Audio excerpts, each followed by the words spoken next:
ሲያደርጓቸው ደሙ ላይ ነው አይሉልን ደሙ በእኛና በልጅ ልጆቻችን ይሁን በእኛና በልጅ ልጆቻችን ይሁንብን። ደብረ ዘይት ላይ ያለችዋን ድንጋይ ያዘዛት የሚያሰቅለኝ ማን እንደሆነ ተናገሪ ሲላት ደብረ ዘይት ላይ ያለችዋ ድንጋይ ተነስታ በይሁዳ አናት ላይ 3 ጊዜ ዙራ ወዮ ንጹህ ደም አሳልፈ ለምሰጥ ለምታስይዝ ላንተ ባልተወለድ ይሻልህ ነበረ። እንጀራዬን የበላ የሰላም የሰው ያልሁት ተረከዙን በላይ ላይ አነሳብኝ ያለውም በጣም የሚገርም ታሪክ ነው። እነሱን አትመስልምሳ። እነሱ በእጃቸው መብራት ይዘው ፍታቸው ብሩህ ብሩህ ሆኖ መብራት በእጃቸው ይዘው ነው ደስተኛ ፊት ይዘው ነው የገቡ። አንተ ግን ከፊትህ ላይ ፊትህ የተቋጠረ እጅህ ላይ ደግሞ ደም የተሞላ ጽዋ ይዘህ አይሃለሁ። ከአንገትህ ላይ ጥቁር እባብ ተጠምጥሞ በአንገትህ ተጠምጥሞ በራስህ አልፎ አፍህን ሊስምህ እየታገለህ አይሃለሁ። እንደሮ ክርስቶስ ምን አለው? ወደ ሰማይ ሰማያት ውጣና 10,000 ዓመት ትኖራለህ። ወደ ሰማይ ሰማያት ውጣ። ክርስቶስን ለመስቀል እየመከሩ ነው። ከሰኞ ጀምረው የምክሩን እድሜ ነው ያሳጠረላቸው፣ ድካማቸውን የቀነሰላቸው እንጂ ሌሎችም 72 አባላት ያሉት የአይሁድ ሸንጎ አለ። ያም እየመከረበት ነበርና የዚያን ነው ድካም የቀነሰ። መዛሙርቱ ከአራት ተከፈሉ። ያን ነው ይሁዳ ነው። አንተ ከገሊላዊ አይደለም ቁጥርህ አንተም ከሱ ጋር ነው ሲሉት አይደለሁም። ሌላዎችም መጣው ድጋሚ ጠይቆት አይደለሁም። እንጨት እያነሳ እንደዚህ ይስበረኝ እንደዚህ ቀንጥሰኝ ያለ ሳሩን እንጨቱን እየዋጠጠ መማል መገዘዝም እንደውም ሰውየውን አላውቀውም ብሎ ካደው ጴጥሮስ።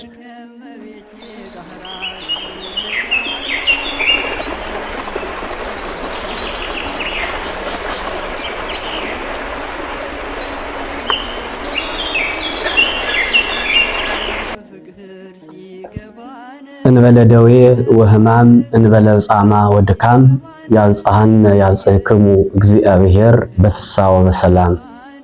እጅግ የተወደዳችሁ የልዑል እግዚአብሔር ቤተሰቦች፣ የፀሐይ ዘልዳ ሚዲያ ቤተሰቦቻችን በያላችሁበት እንደምን ሰነበታችሁ? እንኳንም ለጌታችን ለመድኃኒታችን ለኢየሱስ ክርስቶስ የስቅለት በዓል ለዕለተ ዓርብ ድንቅ ለሆነችው ዕለት በያላችሁበት እንኳን አደረሳችሁ እያልን ዛሬ ዕለተ ዓርብን በተመለከተ ስለ ዕለተ ዓርብ የተፈጸሙ በጣም በርካታ ድርጊቶች አሉና እነሱን እያነሳን መልእክት እናስተላልፋለን፣ ቃል እግዚአብሔር እንማማራለን ማለት ነው ለተወሰነ ደቂቃ።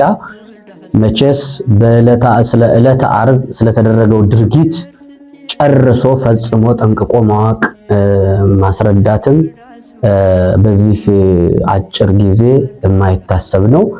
ስለ ዕለተ ዓርብ ሳይናገሩ ማለፍም ከባድ ስለሆነ ስቅለቱን በዓል ተመልክተን አስመልክተን ዕለተ ዓርብ የተፈጸሙ ልዩ ልዩ ድርጊቶችን የምንመለከትበት ጊዜ ነው። እስከ መጨረሻው መርሃ ግብራችን በጽናት የስቅለት የሕማማት ሳምንት ነውና ዋጋ በመክፈል የምናስተላልፈውን መልእክት የስቅለትን በዓል በትዕግስት እንደ ባለ አእምሮ በማሰብ መከታተል እንድችሉ እስከ መጨረሻው እያሳሰብኩኝ ትምህርቴን ጀምራለሁ ማለት ነው። እንግዲህ ዕለተ ዓርብ እንደሚታወቀው በመጀመሪያ ዕለተ ዓርብ ሰው የተፈጠረው የሰው ልጅ የፍጥረት ሁሉ ዘውድ የሆነው ሰው የተፈጠረው በዕለተ ዓርብ ነው። እንዳለመታደል ሆኖ በለስን በልቶ የተሳሳተውም ዓርብ ነው። በኋላም ደግሞ ክርስቶስ በመስቀል ተሰቅሎ ያዳንን ዓርብ ነው። ስለዚህ ዓርብ ራሱ ከሰው ልጆች ጋር የተገናኘ የተሳሰረ ታሪካዊ አመጣጥ አለው ማለት ነው። ስለዚህ ቤተክርስቲያን ሁልጊዜም እያንዳንዱን የምታደርገውን የምትፈጽመውን የቤተክርስቲያን ስርዓት በየትኛውም ጊዜ ስናየው ከዕለተ ዓርብ ይወጣ አይደለም። ቤተክርስቲያን ዓርብን አታልፍም። ዓርብ ላይ ነው የምትኖረው ቤተክርስቲያን ማለት ነውና እንደምናየው አሁን በቤተክርስቲያን ቅዳሴ ይቀደሳል፣ ማህሌት ይቆማል፣ ጸናጽሉ አለ፣ ከበሮ አለ፣ ማቋሚያው አለ። በቃ እያንዳንዱ አገልግሎት ቤተክርስቲያን ላይ ስንገባ የምናያቸው ነገሮች ሁሉ ዓርብን ምክንያት አድርገው ከዓርብ ጋር ተሳስረው ስራ የሚሰሩ ናቸው፣ ምክንያት ያላቸው ናቸው። እያንዳንዱን እንመጣበታለን። አሁን ቅዳሴውን ስንመለከት ያው በዕለተ ስቅለት ክርስቶስ 6 ሰዓት ላይ መስቀል ላይ ተሰቅሎ እስከ 9 ሰዓት በመስቀል ላይ ቆየ። ቅዳሴው እንደምናውቀው በጾም ጊዜ ሲቀደስ 6 ሰዓት ጀምሮ እስከ 9 ሰዓት ድረስ ነው የሚቆየውና ያ ክርስቶስ መስቀል ላይ የቆየበት ጊዜ ነው ማለት ነው ቅዳሴው። ስለዚህ ቅዳሴው ከዕለተ ዓርቡ ድርጊት ጋር ይገናኛል ማለት ነው። በተመሳሳይ እንግዲህ ማህሌት ሲቆሙ አባቶቻችን ማህሌት የሚባለውን ቁመት ሲቆሙት የሚያደርጉት እያንዳንዱ ድርጊት ለማህሌቱ ምን ያስፈልጋል? መቋሚያ አለ፣ ከበሮ አለ፣ ጸናጽል አለ። እነዚህ ነገሮች ሁሉ የሚገናኙ ናቸው። ከዕለተ ዓርብ ታሪክ ጋር የተያያዙ ናቸው። ለምሳሌ ከበሮውን ይመታን። የከበሮ ጠባብና ሰፊ ነው ያለው እንደሚታወቀው ሰፊው የከበሮው ሰፊው ከበሮ የሚመታበት ሰፊው አካል የመለኮትን ስፋት ባለሙ ምሉእ መሆኑን የመለኮትን ስፋት ምላት ርቀት ያሳያል። ጠባቧ ደግሞ ያ ረቂቅ የነበረ ሰፊ የነበረው መለኮት ደግሞ በስጋ መጨበጡን መያዙን መጥበቡን የሚያሳይ ነው ከበሮው ራሱ ማለት ነውና እንዲህ መለኮት በስጋ ሞተ፣ በስጋ ተደበደበ፣ በስጋ ስቃይ ደረሰበት እንደምንለው ያ የመለኮትና የትስብእት ምሳሌ የሆነው ሰፊውና ጠባቡ ከበሮ በዚህ ልክ እናሳስብና ስንመታውን ክርስቶስ በስጋ መሰቃየቱን መመታቱን የሚያመለክት ነው ማለት ነው። ስለዚህ ማህሌቱ ላይ ስንቆም የዕለተ ዓርቡን የክርስቶስን ማንነት ምክንያት ያደረገ ነው ማለት ነው። በተመሳሳይ መቋሚያውን ደግሞ ጸናጽሉን አለ። ጸናጽሉ ወደ ላይና ወደ ታች እያደረግን እንትን እንላለና ጸናጽሉም ራሱ ከክርስቶስ ስቃይ ጋራ ከክርስቶስ መውጣት መውረድ ጋራ የተያያዘ ነው ያለው። መቋሚያው በጣም በሚገርም ሁኔታ ከቅዱስ መስቀሉ ጋር የሚገናኝ ነው። መቋሚያው በመቋሚያው መሬቱን ይጎስሙታል። ክርስቶስን በዕለተ ዓርብ የደረሰበትን መከራ በማሰብ በመቋሚያ መሬቱን እየጎሰሙ ወደ ላይም ወደ ታች የሚያደርጉታል። የክርስቶስን መንገላታት የሚያሳይ ነው። በዛ መካከል ደግሞ በጣም ግሩም የሆነው ድንቅ የሆነው አገላለጽ ደቀ መዛሙርት ከመምህራን እጅ ላይ ያለው መቋሚያ ሩጠው ይቀበሏቸዋል። ያንን መቋሚያ ይቀበሉና ደግሞ ከእንደገና መቋሚያውን ይሰጧቸዋል መልሰው ማለት ነው። ይህ ሁሉ ነገር የምናየው ክርስቶስ ዓርብ ያደረገው ነው ማለት ነው። መምህራን ቆመው ደቀ መዛሙርት ከበሮ እየመቱ መቋሚያ ሲሰጧቸው ያሉ እያንዳንዱ ድርጊት የሚፈጸመው ከዛ ጋር የተያያዘ ነው ማለት ነው እና በጣም በሚገርም ሁኔታ ከስምዖን ታሪክ ጋር ቀጥታ የሚያያዘው ክርስቶስ በዛ ቀን ስምዖን ቀሬናዊ ከክርስቶስ ምክር ውስጥ እንዳይውል ተደብቆ ከጫካ ውሎ ሲመጣ በግድ መስቀሉን አሸከም ነው ብሎ እነሱ በግድ አሸከም ነው ይላሉ። ሁለት ልጆች ያሉት ነው በነገራችን ላይ ይሄ ስምዖን ቀሬናዊ የሚባለው የሁለት ልጆች አባት ነው። የሁለት ልጆች አባት ነው መስቀሉን የተሸከመው። ክርስቶስም በሁለት ወንበዴዎች መካከል መሰቀሉን ለማሳየት የሁለት ልጆች አባት ስምዖን መስቀሉን ተሸክሞ አንድ ምዕራፍ አግዞታል ማለት ነው። ልክ አንድ ምዕራፍ አገዘው እንጂ እንዳል በኋላ ግን ተመልሶ ክርስቶስ እንደተቀበለው ደቀ መዛሙርትም እንደ ስምዖን ከመምህራን እጅ ላይ መቋሚያውን ይቀበሉና መልሰው እንደሚሰጧቸው ስምዖንም ጥቂት አንድ ምዕራፍ አግዞ መልሶ መስቀሉን መስጠቱን ሊቃውንት እጅ ላይ ያለው የማህሌቱ ስርዓት ሁሉ ከመስቀሉ ጋር የሚገናኝ ነው ማለት። ስለዚህ ቤተክርስቲያን ዕለተ ዓርብ ላይ ናት ማለት ነው። ዕለተ ዓርብ ነው ያንን ነው የሚያሳየው። ያንን ምልክት ያንን ምክንያት ያሳያል የሚለውን ምስጢር እንወስዳለን ማለት ነው። በጣም በሚገርም ሁኔታ ቅዳሴውንም ቅድም እንዳየነው በዕለተ ዓርብ ከሚደረገው ድርጊት ጋር ነው የቅዳሴውም ስርዓት የሚነሳው ማለት ነው እና ምንድነው በጣም የሚገርመው አሁን እጅ መታጠብ አለ በቅዳሴው መካከልና እጅ ጲላጦስ እጁን ታጥቦ ስለነበረ ነው። ቅዳሴ ሲቀድስ ካህኑ ሰራዩ ካህን እጁን የሚታጠበው ንጹሐንም ደሙ ለዚህ ብእሲ ብሎ እጁን ታጥቦ ስለነበረ ነው። ጲላጦስ ከዚህ ሰው ደም ንጹህ ነኝ ብሎ ታጥቦ ነበር። መርምሮ በደል ሲያጣብት ጲላጦስ ምንቱን እየጋዩ ለዚህ ብእሲ ጻድቅ የዚህ ደግ ሰው የዚህ እውነተኛ ሰው በደሉ ምንድነው ብሎ ተናግሮ ነበርና ከዚህ በኋላ ይህንን ሲናገር ጲላጦስ እነሱ መልስ ሲያጡ ስቀለው ብንል ስቀለው ብሎ መልስ ሲያጡ ስቀለው አሉት። ያው እንግዲህ ጲላጦስም አይትቶ ስቅሎ አስወግደው ስቀለው ሲሉት አይ እንኳን የሚያሰድብን በደል አላገኘውበትም ሲላቸው ደሙ ላይ ሌላውን አይሉሉድን ደሙ በእኛና በልጅ ልጆቻችን ይሁን በእኛና በልጅ ልጆቻችን ይሁንብን ብለው ስለነበረ ደሙ በእናንተ ይሁን ብሎ እጁን ታጥቧል ማለት ነውና ያንን ነው እንግዲህ እስከዛሬ ድረስ ያመረገም ደሙ በእኛና በልጅ ልጆቻችን ይሁን ብለው ስለተናገሩ በጣም በሚገርም ሁኔታ እስካሁን ድረስ ክርስቶስን የሰቀሉ ወገኖች ልጆቻቸው ሲወለዱ ሕፃን ሲወለድ ወንድ ልጅ ከሆነ በእጁ ደም ጨብጦ ይወለዳል። በእጁ ደም ጨብጦ ደሙ በእኛና በልጅ ልጆቻችን የሚለው መርገም በልጆቻቸው አልፎ ደም ጨብጦ ይወለዳል። ባፉ ደግሞ ደም ጎርሶ ይወለዳል ወንድ ከሆነ። ሴት ልጅ ከሆነች ደግሞ በተፈጥሮ ድንግልና ትወለዳለች። ተፈጥሮ ድንግልና ማለት ምን ማለት ነው? ስትወለድ ሕፃን ሆና ስትወለድ ድንግልና አልባ ድንግልና የሌላት ሆና ሴቶች ይወለዳሉ። ያ መርገም አልፎባቸው ማለት ነው። ጲላጦስን የክርስቶስን ጻድቅነት እንዲያውቅ እንዲህ ያተጋው ምንድነው ሲባል እግዚአብሔር በህልም ለጲላጦስ ለሚስቱ ለጲላጦስ ለመስፍኑ ሚስት እግዚአብሔር በህልም ተገልጦ በራእይ ገልጾላታል እና እሷም ከአደባባይ ልካበታለች፣ መልእክት ልካበታለች። በዚያ ጻድቅ ሰው ላይ እንዳትፈርድበት እኔ በዚህ ሌሊት በብዙ ስቃይ በብዙ ህማም አድሬያለሁ።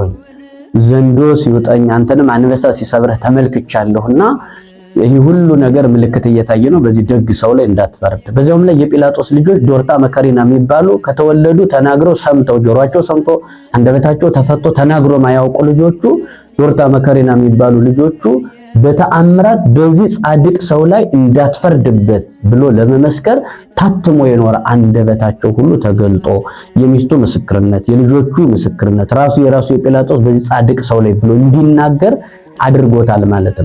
አድርጎታል ማለት ነው እና በጣም በርካታ ነገሮችን አይቷን ቅዳሴው ላይ ታጠበ የምንለው ከቅዳሴውም ጋር የተያያዘ ነው። ለተአር የሚለውን ለመውሰድ ነው። ጸናጽሉን፣ ከበሮውን፣ መቋሚያውን እያንዳንዱን ስናይ ቤተክርስቲያን ዓርብ ላይ ናት ማለት ነው። እንግዲህ ዕለተ ዓርብ በጣም እጅግ በሚገርም ሁኔታ የክርስቶስ ደቀ መዛሙርት ሁሉ የራቁበት ጠቅለል ባለ በአንድ ቋንቋ ስንገልጸው ወዳጅና ጠላት የተለየበት ቀን ነው። የቁርጥ ቀን ነው ዕለተ ዓርብ፣ ወዳጅና ጠላት የተለየበት ቀን። የክርስቶስ ደቀ መዛሙርት አራት ጎራ የተከፈሉበት ቀን ነው። ይሁዳ በ30 ብር ሽጦት ጠፍቷል ማለት ነው። የመጀመሪያውን ስናይ ከአራቱ ከተከፈሉት ነገሮች ያንዳንዱን ስናይ ለመጀመሪያ ጊዜ ይሁዳ እንግዲህ በነገራችን ላይ የዚህ ታሪክ የሕማማቱ ታሪክ ዋናው የዚህን ሕማም የዚህን ሞት የዚህን ስቅለት ጉዳይ እንደ አክተር ዋናው አክተር ሆኖ የሚጫወተው ይሁዳ ነው እንደሚታወቀውና ከሐሙሱ ታሪክ እንኳን ወደዚህኛው ዋዜማ የመጣ ስለሆነ ቀንጨብ አድርገን ስናየው እንግዲህ ክርስቶስ ደብረ ዘይት ላይ ተቀምጦ እያለ ደቀ መዛሙርቱ ሁሉም ከነሱ መካከል የሚያስይዛቸው አንዱ ከመካከላቸው ክርስቶስን የሚያስይዘው እንዳለ ሲነግራቸው ውስጣቸው ተረብሾ ስለነበረ ደብረ ዘይት ላይ ያለችዋን ድንጋይ ያዘዛት።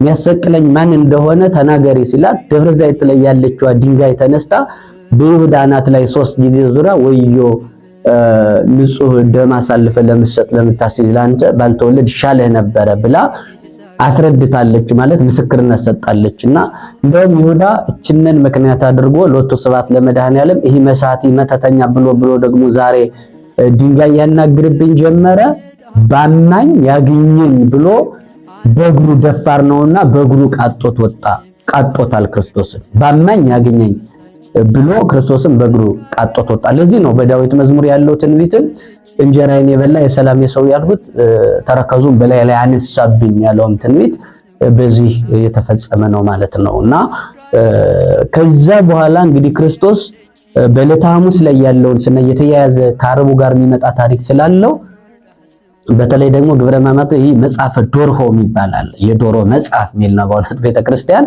መጽሐፈ ዶርሆ ብላ የዶሮ መጽሐፍ የሚልም አስቀምጣለችና ግሩም የሆነ ታሪክ ነው ይሄ ደግሞ በእውነትና ውድ አድማጭ ተመልካቾቻችን እጅግ በጣም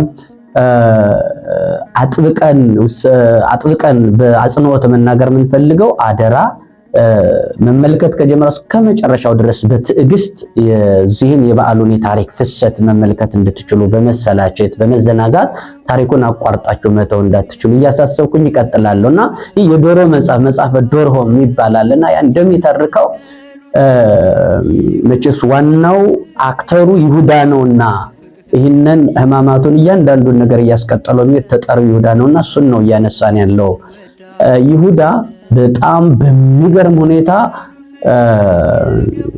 በዚህ በዓል ውስጥ የመጽሐፈ ዶርሆ የሚለው እንደሚተርከው ክርስቶስ በዓሉ ሲደርስ ስምዖን ዘለምጽ ከሚባለው ቤት ፋሲካውን ማድረግ ፈለገና ሁለት ደቀ መዛሙርት ወደፊት ወዳለች ቦታ ሂዱ፣ አንድ የውሃ ማድጋ የተሸከመ ሰው ታገኙታላችሁ፣ ሩዓበ እገሌ ነው የሚለው።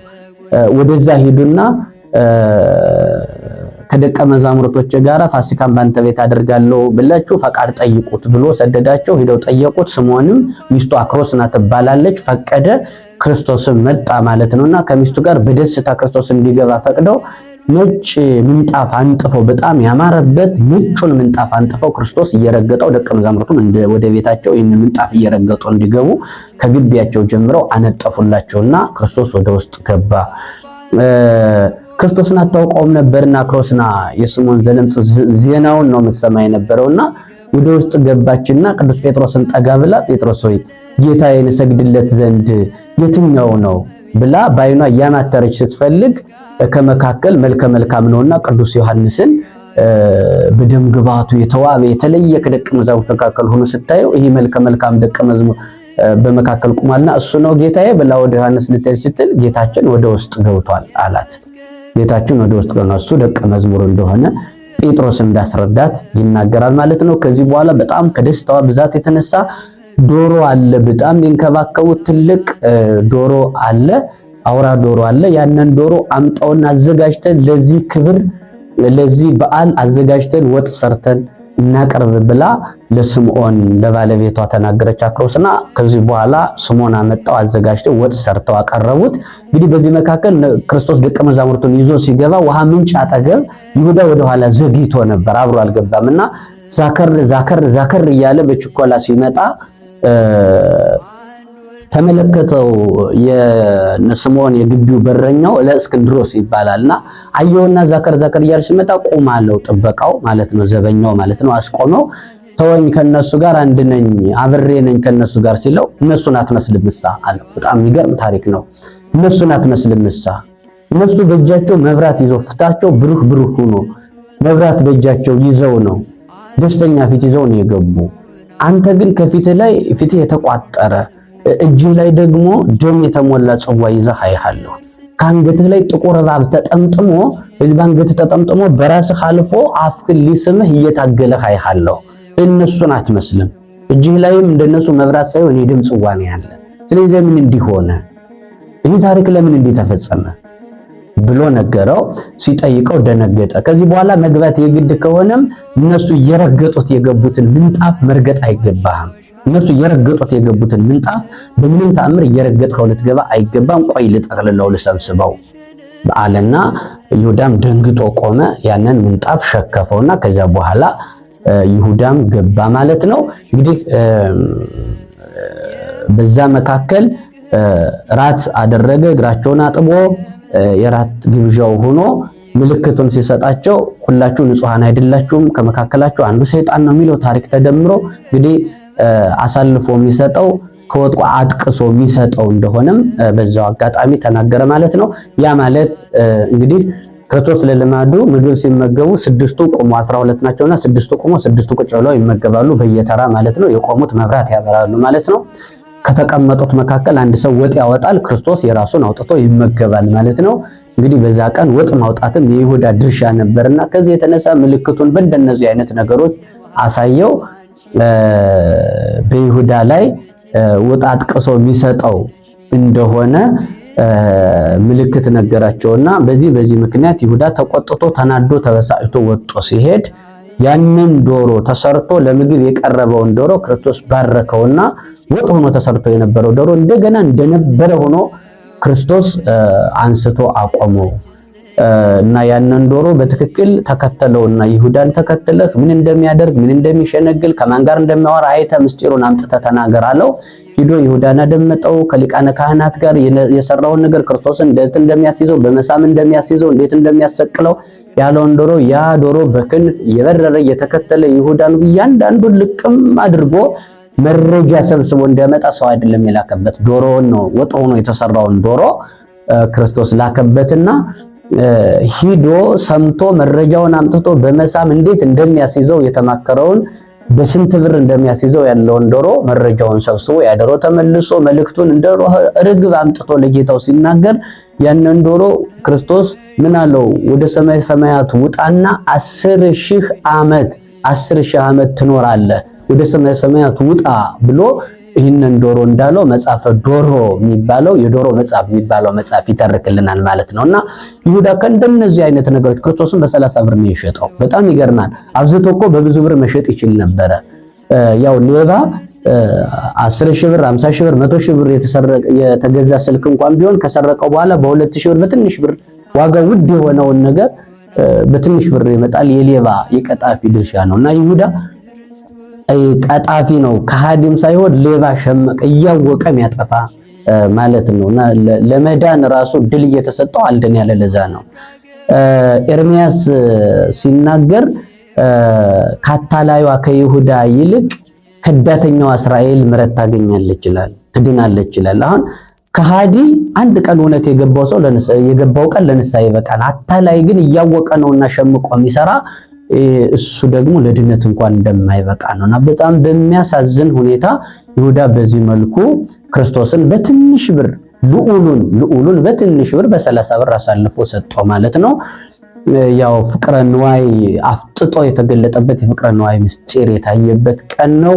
እንግዲህ ሰዎቹ ለምን ይሁዳ ትንቢት ነው ያስፈጸመ፣ ትንቢት ስለተነገረበት ነው፣ ይሁዳ ምን ጥፋት አለበት ብለው ከክርስቶስ ጎን ከመቆም ይልቅ ከይሁዳ ጎን ቆመው ሰዎቹ በክርስቶስ ላይ ለመፍረድ የሚንገዳገዱ ሰዎች አሉ። በጣም በሚያሳዝን ሁኔታ በነገራችን ላይ ይሁዳ እንደሚያስይዘው ስለሚታወቅ ትንቢቱ ተነገረ እንጂ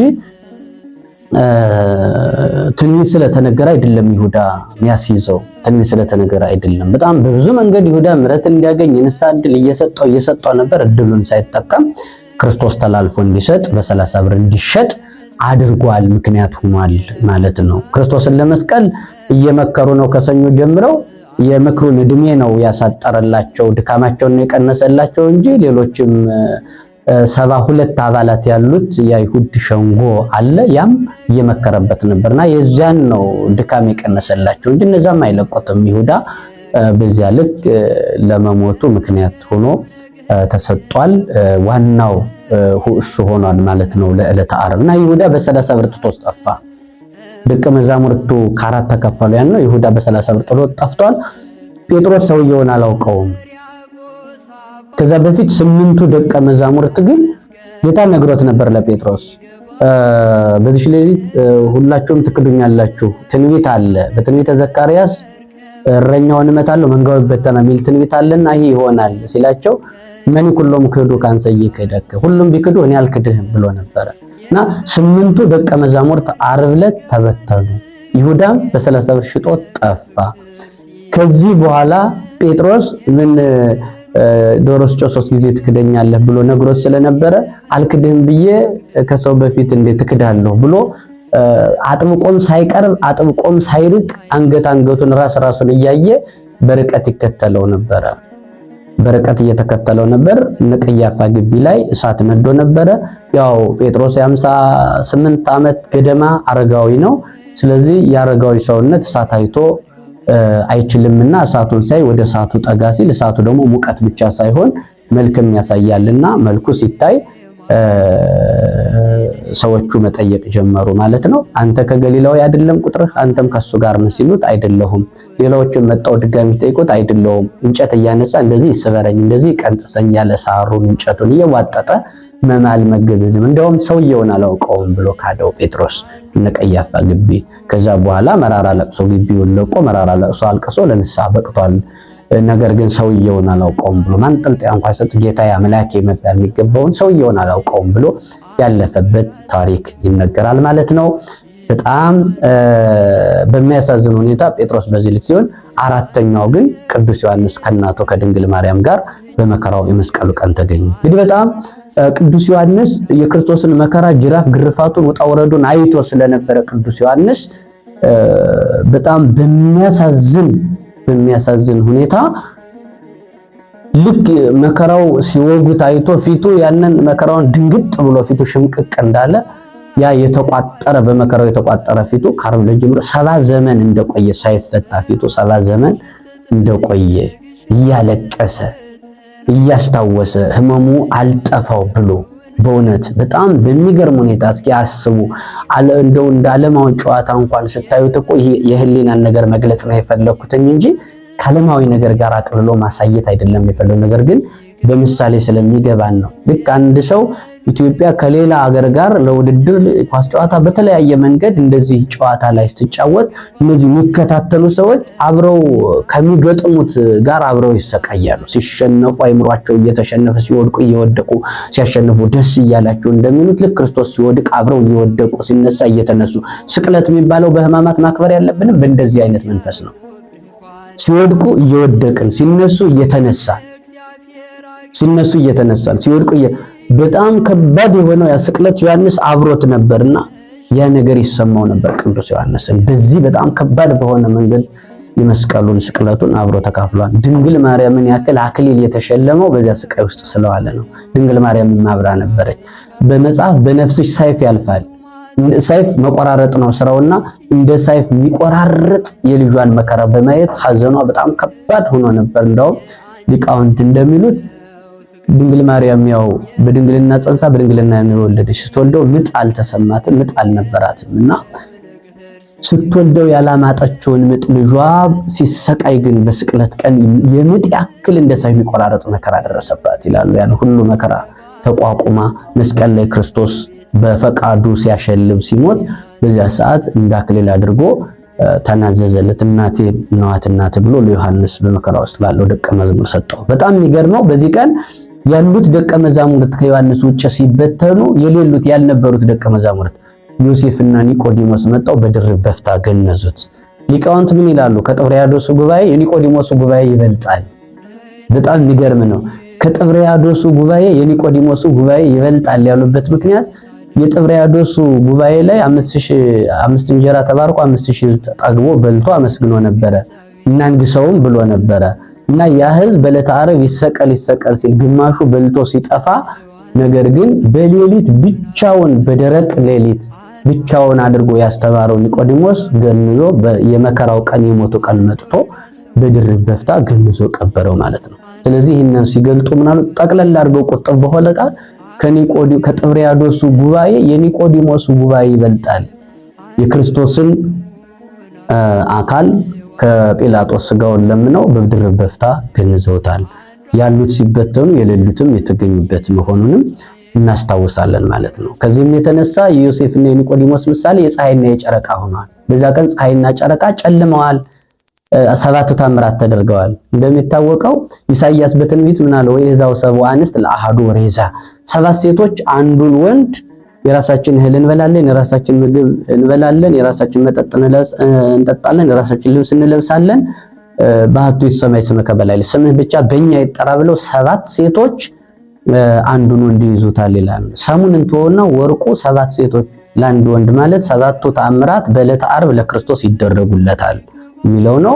ፀሐይና ጨረቃ በሰማይ 3 በምድር 4 በጥቅሉ በድምሩ 7 ተአምራት የደረጉብን። ከዚህ መካከል ፀሐይና ጨረቃ የክርስቶስ ርቃን እንዳይታይ ርቃኑን ጋርደዋልና ዮሴፍና ኒቆዲሞስን በድርብ በፍታ ስለገነዙት ምሳሌነታቸው ከምድር ምሳሌ ከፍ አለና ወደ ሰማይ ወደ ፀሐይና ወደ ጨረቃ እንግዲህ የክርስቶስን ርቃን በመከራው ስንሳተፍ በዚህ ቀን ስንገኝ ነው እንግዲህ ከጥብርያዶስ ጉባኤ ኒቆዲሞስ ይበልጣል ተብለን ምሳሌያችን እንደ ዮሴፍና እንደ ኒቆዲሞስ ከፍ ይላል ማለት ነው። እጅግ የተወደዳችሁ የመርሃ ግብራችን ተከታታዮች በያላችሁበት ይህን ቃል የምትሰሙ ሁላችሁም እስከ ፍጻሜ ድረስ በንቃት ነቃ ደንገጥ ብላችሁ በመከታተል መርሃ ግብራችን እስከምንጨርስ ድረስ ይህንን የስቅለት በዓል አብራችሁ እንድትሰሙ አሁንም በትህትና ጠይቃለሁኝ። እግዚአብሔር ከሁላችን ጋር ይሁን። እንቀጥላለን።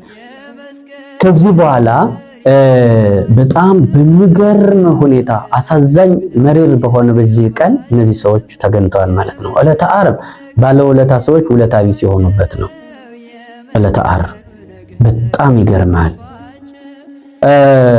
ክርስቶስ በሚያስተምርበት ጊዜ ዮሐንስ ወንጌል ምዕራፍ 8 ላይ ያለችዋ ሴት ጸሐፍት ፈሪሳውያን ከወንድ ጋር በዝሙት አግኝተናታል፣ ሙሴ በድንጋይ ተወግራ ትሙት ብሏል፣ አንተስ ምን ትላለህ ብለው ከሰው ባመጧት ጊዜ ክርስቶስ ምን አላቸው? ከናንተ መካከል ኃጢአት የሌለበት በድንጋይ መጀመሪያ ይጣልባት በደል ያልሰራ።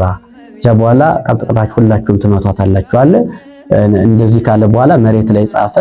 ግንባራቸው ላይ የእያንዳንዳቸው ከኔ ፊት የቆመ ሰው ከፊቴ ካለ የኔ ኃጢአት ከሱ ላይ የሱ ኃጢአት ከኔ ግንባር ላይ ከባቴ አበሳ ነውና ክርስቶስ የሌላውን ኃጢአት ሌላ ሰው እንዳያነበው እያደረገ ከሱ ፊት ለፊት ከቆመው ሰው ግንባር ላይ ኃጢአታቸውን እየጻፈ አስነበባቸው። የኛ ከዚህ መካከል እሷ የሰራችውን ኃጢአት ያልሰራ ግን ይጀምራት ብሎ ነበር። ሲያነቡ ሁላቸውም ሰርተዋል። የሰው ኃጢአት እንገልጣለን ብለን ኃጢአታችን ይገለጥብን ብለው ሹልክ እያሉ ጠፉ። ሴቲቱ ብቻዋን ቆማ ቀረችና ክርስቶስ ምን አላት? ተከሳሾችሽ ወዴት አሉ ሲላት አላውቅም አለችው። አንቺ እነሱ አንቺን ከሰውሻል፣ አንቺ ስለነሱ ንገሪኝ ምን ታውቂያለሽ ሲላት ስለነሱ ማውቀው ነገር የለኝም ስለ ራሴ ኃጢአት ነው እንጂ አለችው። አንቺ በእነሱ መፍረድ እንዳልቻልሽ እኔም ባንቺ አልፈርድብሽም፣ በሰላም ግቢ፣ ነገር ግን ደግመሽ ኃጢአት እንዳትሰሪ አላት፣ አስጠነቀቃት።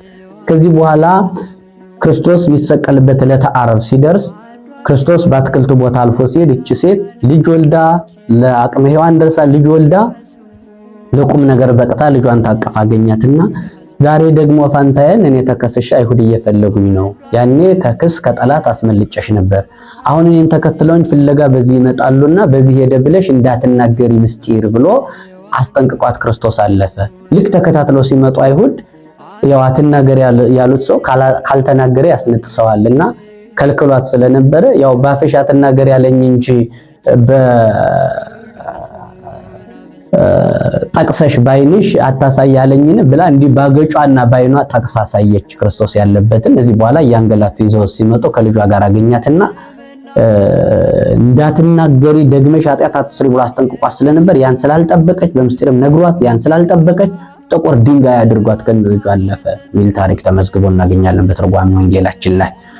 ሌላው ተጨማሪ ውለታ ቢስ ይሆናሉ በዕለተ ዓርብ ካልናቸው መጻጉዕ ነው። 38 ዓመት በደውዳኛ ባልጋ ቁራኛ የነበረው መጻጉዕ አድኖት በነበረ ቀን ከሶስቱ የዕለተ ዓርብ ምስክሮች መካከል አንዱ መጻጉዕ ነበርና በዛ ቀን መጻጉዕ መጥቶ ስለሱ ምን ትላለህ ብሎ ምስክርነት ሲጠየቅ ይሄማ በዓል ሽሮ ሰንበትን ሽሮ በበዓል ቀን ያዳነኝ ሰውነቴ ሳይጠነክር አልጋ ተሸከም ብሎ ያሸከመኝ ይህ ነው ብሎ በጥፊ ክርስቶስን መታው። እና በጣም የሚገርማቸው የተወደዳችሁ ተመልካቾቻችን እጅግ በጣም የሚገርመው ክርስቶስ ከአይሁድ ጅራፍ ይልቅ ከአይሁድ ሰይፍ ጎመድ ሾተል ይልቅ ክርስቶስን የተሰማው ክርስቶስን ያመመው የመጻጉዕ እጅ ነው።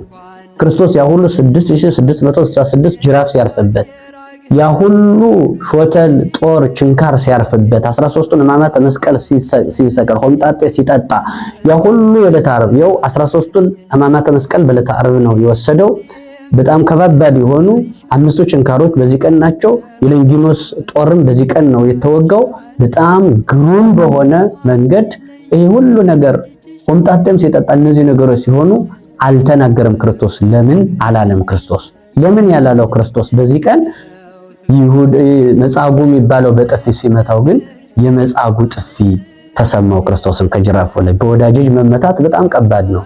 በወዳጅ እጅ መመታት በወዳጅ እጅ ተመታ። በወዳጁ በይሁዳ እጅ ተሸጠ።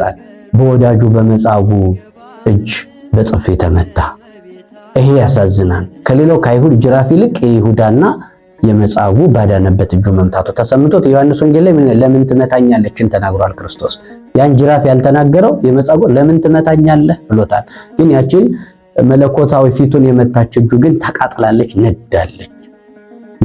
የደፋር ሰው እጆች ሁልጊዜም እንዲህ አይነት ቅጣት ጅራፍ ይጠብቃቸዋል፣ ሰይፍ ይበላቸዋል። እንደነዚህ አይነት በጣም በርካታ ነገሮች በዚህ ቀን ቬሮኒካ እንደ ስምዖን ቬሮኒካ የተባለችዋ ሴት ቬሮኒካ እንደ ስምዖን መስቀሉ መሸከም ባትችል እንኳን ላቡ ሲወርድ ክርስቶስን ከመከራው ለመሳተፍ በእውነት ወስዳ በልብሷ የክርስቶስን ላብ ጠርጋለችና የጠረገችበትን ላቡን ወስዳ ከቤት ስታየው ክርስቶስ እንደተሰቀለ ሆኖ ልብሷ ላይ ተገለጠላት። ክርስቶስ እንደተሰቀለ ሆኖ ቤቷ ድረስ ደረሰ። ያ የመስቀሉ ውለታ የተሳተፈ ሰው አይቀርበትም። ያንን ሁሉ ነገር አድርጋ ምልክት ያሳየችበት ቬሮኒካ የተጠቀመችበት እዛ ክርስቶስን መልኩን አየች። ቬሮኒካ ማለት የእግዚአብሔር መልክ ማለት ነው ከሆነ ዘንድ ሊቃውንት ይተረጉማሉ። ቬሮኒካ ማለት ገጸ እግዚአብሔር የእግዚአብሔር መልክ ማለት ነው። ምን ስነ ስቅለቱ ላይ ልብሷ ላይ ስነ ስቅለቱ ስለታየላት ማለት ነው። በጣም በርካታ ነው። በዚህ ቀን ሙሻሙሾ ይባላል። ይሄ እንግዲህ መጽሐፍ ላይ ተጽፎ ባይገኝ እንኳን በትውፊት አባቶቻችን በትውፊት የሚናገሩት ሙሻሙሾ ማለት ውሻ ውሾ ብለው ሕፃናት እንዲሰድቡት አድርገው ነበር። በትር ይይዛሉ፣ በትሩን ያሾሉታል። ክርስቶስ በጦር በሾተል መወጋቱን መሰቃየቱን ያንን የሚያሳይ ነው። እንግዲህ ይህ መሻሙሾ የሚባለው ዥጉርጉር በትር ነው። ነጭና ጥቁር ነው። ነጩ የተስፋችን ነው። ጥቁሩ ደግሞ የመከራው ምሳሌ ነው። የመከራችን ምሳሌ ነው። ጥቁሩ የመከራችን፣ ነጩ የተስፋችን ወይም ክርስቶስ ጋር ክርስቶስ የሚያደርገው ለኛ የሚያደርገው በመከራው ደግሞ ነጩ ደግሞ በመከራው የሚመጣውን ተስፋ ነው የሚያሳየው ማለት ነው። ያ ምልክት ያለው ነው ማለት ነው እንጂ እንዲሁ ዝም ብሎ የሚቆም አይደለም። የራሱ ምሳሌ ያለው ነው። በሌላ መልኩ ነጩ የመለኮት ነው፣ ጥቁሩ ደግሞ የሥጋ ነው። መለኮት እና ትስብእት ተዋህደዋልና እያሉ ያብራራሉ። በዛ መካከል ያን ሹል ይዘው በየሰፈሩ ዱቄት ይሰጧቸዋል፣ ያን ዳቦ ያደርጉታል። ህብስተ ሕይወት፣ ያ ዳቦ ደግሞ ህብስተ ሕይወት ይባላል። ክርስቶስ የሕይወት እንጀራ እኔ ነኝ ያለው መድኃኔዓለምን ያንን የሚወክል የሚተካ የሚገልጽ ነው ማለት ነውና ከዛ ጋር ፍጹም የሆነ መገለጥን የሚያሳይ ነገር ነው ያለው ማለት ነው። እንግዲህ በዕለተ ዓርብ በጣም በርካታ የሆኑ ነገሮች ተፈጽመዋል። እነዚህ ሁሉ ነገሮች አሉ ከተበተኑት ሳይሆን ከጥብርያዶስ ጉባኤ ኒቆዲሞስ ጉባኤ ይበልጣል እንዳልነው። ዕለተ ዓርብ በጣም ግሩም ታምራት የተደረጉባት፣ የሰው ልጆች ጠባያቸው የተለዋወጠባት፣ የሰው ልጆችም ሳይሆን ዕለተ ዓርብ ራሱ ቀኗ ከሁለት ከሶስት የተከፋፈለችበት፣ ጲላጦስ ለስልጣኑ ሲል ክርስቶስን አሳልፎ የሰጠበት ምስክርነት እያየ እንደነዚህ አይነት በጣም በርካታ ነገሮች የተፈጸሙበት ድንቅ ቀን ነው። ችንካሮቹ 13ቱ ሕማማተ መስቀል፣ ከዛ ለንጊኖስ የሚባለው አንድ አይ ነው በጦር ሲወጋው ደግሞ እንደ ለፊደል ሆኖ ትኩስ ደምና ትኩስ ውሃ ወጣል። ደሙ ዛሬ ከቅዱስ ሥጋው ጋር የምንቀበለው ሆነልን። ከጎኑ የመጣው ማይገባው የሚባለው ደግሞ ለጥምቀታችን ሆነልን ማለት ነው። ሔዋን ከክርስቶስ ጎን ከመጀመሪያው አዳም ጎን ተገንታ ነበር። ከዳግማዊ አዳም ጎን ደግሞ ጥምቀት ተገኘችልን ማለት ነው። ቤተክርስቲያንን በእንደዚህ መልክ አቆማት። እያንዳንዱ ቅድም እንዳልፈጸመው እያንዳንዱ ስርዓት ሁሉ ጥቁር ልብስ ይለበሳል። ፀሐይ የምታየው ነው መርገም። መጨረሻ ላይ ወይራ ተይዞ በዛ ጥብጣቢ ያለ ወይራው ማይነቅዝ ነው።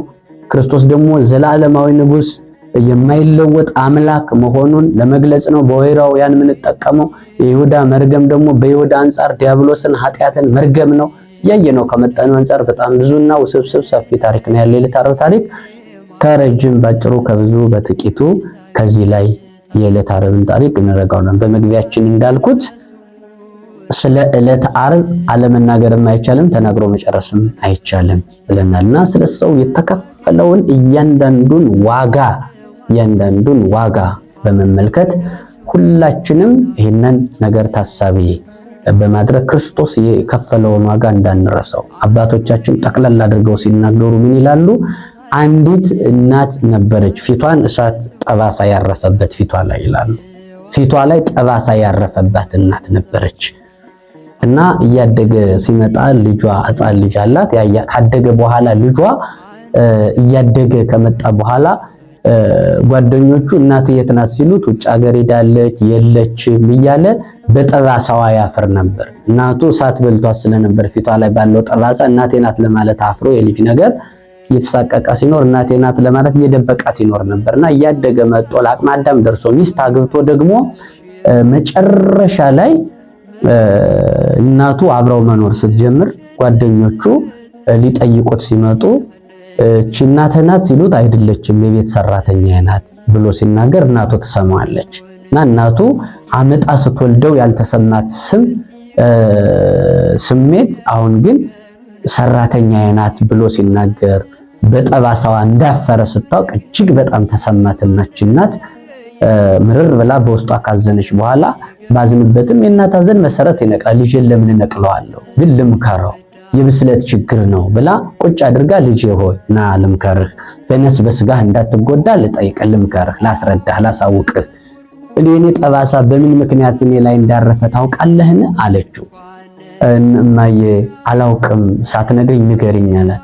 እንግዲያውስ አንተ ሕፃን ሆነ የ10 ወር ልጅ እያለህ የ10 ወር ሕፃን ሆነህ እያለህ አንተን ቤት ውስጥ አስተኝቼ ከውጪ ስጦታ ሰጣ ድንገተኛ እሳት ቤታችን ላይ ተነሳ።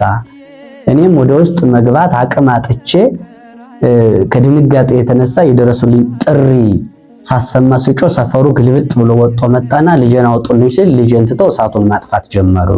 ለምን? የነሱ ጉዳይ እሳቱ ከጨመረ የነሱ ቤት ላይ ደርሶ እሳት እንዳያጠፋ እንጂ የኔ ልጅ የነሱ ጉዳይ አልሆነ አለ። አማራጭ ሳጣ ሰው አላወጣልኝ ሲል እኔ እንደምንም ብዬ በሚነድ እሳት መካከል አንተን በልብስ ሽፍንፍን አድርጌ ይዤ ስወጣ አንተን በሰላም አወጣው። ያ እሳት ግን አንተን ለማውጣት ስታገል እሳቱ ጠባሳ እኔ ላይ አረፈ፣ ፊቴም እንዲህ ተጨማደደ፣ በእሳት ቆሰለ። በዚህ ምክንያት ነው እንጂ ልጄ ብላ የልጅነት ፎቶዋን አምጥታ አሳየችው። እችን ታውቃታለህ ስትለው አላውቃትም። ከጀርባዋ ላይ ገልብጣ ስታሳይ ፎቶ ጀርባ ስታሳየው መልኳን የሷን ስማዬ ማየ እንዴት ይሄ ሊሆን ይችላል? ከጓደኞቿ ጋር ሌላም የተሻለ ነገር ስታሳየው ማመን አቃተው። ለምን እንዲሆነ ብሎ ሲነግራት ሲጠይቃት ነው አንተ ልጅ ሆነ እሳት ተነስቶ የሚለውን የታሪክ ፍሰት ተረከችለት። በዚህ ምክንያት ነው እንዴ የሆንሁት። ስታስረው ምን አለችው? ስለዚህ ልጄ የኔ ውበት ካንተ ላይ ነው፣ ያንተ ጠባሳ ከኔ ላይ ነው አለችው። የኔ ውበት ካንተ ላይ ነው፣ ያንተ ጠባሳ ከኔ ላይ ነው። ስለዚህ እኔ በውበቴ ያንተን ፊት ሳይ ውበቴ ካንተ ላይ እንዳለ አሳስባለሁ። አንተ ግን ሰላም ነህ፣ አንተ ግን በእኔ ታፍራለህ።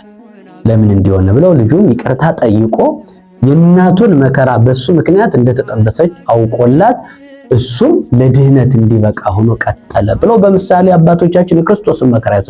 ስለዚህ የኔ ጠባሳ ያንተ ጠባሳ ከኔ ላይ ነው፣ የኔ ውበት ካንተ ላይ ነው እንዳለችው ክርስቶስ በዕለተ ዓርብ ኢሳይያስ 53 ስታነቡ እናየው ዘንድ ደምግባት የለውም የተባለው ዳዊት የሰው ልጆች ልክ ደምግባት ያምራል ብሎ የተናገረለት ደምግባቱን ያጣው መቼ ነው ካልን ዓርብ ዕለት ግን እናየው ዘንድ ደምግባት። እንደዚህች እናት የሰው ልጆችን ጠባሳ እሱ ተሸከመ፣ ቁስሉን ቆሰለ። የኛ የልጆቹ ላይ ደግሞ የክርስቶስ ውበት ወደኛ መጣ ማለት ነው። ይህ ጉዳይ የተፈጸመበት ስለሆነ ክርስቲያኖች ይህንን በማሰብ በቁስሉ ቁስላችን ፈውሶ ሆምጣጤ ጠጥቶ ጣፋጭ ያጠጣንን አምላክ በዚህ ልክ እያሰብን ከስቅለቱ ቅድም እንዳልኳቸው እነዚህ ሩጫም ሌላም ተወዳዳሪዎች ሜዳው ላይ ገብተው ሲወዳደሩ ተቀምጠው የሚያዩት ሲወድቁ እየወደቁ ሲያሸንፉ ደስ እያላቸው እንደሚያዩት ሁሉ በህሊናችን ህሊናው እንደተቋጠረ እንደ ቅዱስ ዮሐንስ ሆነን የስቅለቱን በዓል ማክበር እንድንችል መልእክት እያስተላለፍኩኝ ሐሳቤን ከዚህ ላይ እገታለሁ። እጅግ የተወደዳችሁ የፀሐይ ዘለላ ቤተሰቦቻችን ላይክ፣ ሼር፣ ሰብስክራይብ ማድረጋችሁን አትርሱ እያልኩ ትምህርታችን ከዚህ ላይ እንጨርሳለን። መልካም የስቅለት በዓል ይሁንልን።